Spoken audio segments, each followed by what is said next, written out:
For ఎకరం for ఎగ్జాంపుల్కి తీసుకున్నట్టయితే ఒక ఎకరాకి విస్తీర్ణంలో మనం వేసినట్లయితే మనకు 5 క్వింటాల్ అనేది 8333 వెరైటీ మనకు 5 క్వింటాలు ఎక్కువ వెళ్తాయి.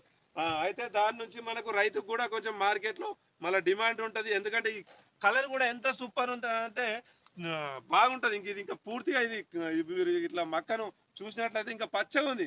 ఇంకొక వారం రోజులు అయితే ఇంకా కొంచెం కలర్ వస్తుంది.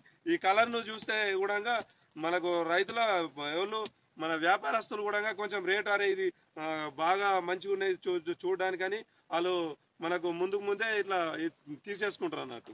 అయితే ఈ వెరైటీ అయితే దీన్ని చూడండి, పక్క వెరైటీ కొంచెం కలర్ కూడా తక్కువ ఉన్నాయి ఇత్తులకు కూడా. చూడండి ఈ కలర్ను బట్టి కూడా కొంచెం మనకు వ్యాపారస్తులకు కూడా కంటి చూపుకు చాలా ఇంపుగా ఉంటాయి కాబట్టి కొంచెం రేట్ కూడా మనం వీటికి ఎక్కువ పెట్టచ్చు. మళ్ళీ మనకు ఒక ఎకరాకు 5 క్వింటాల దిగుబడి ఎక్కువ వెళ్తుంది, మళ్ళీ కలర్ బాగుంటుంది.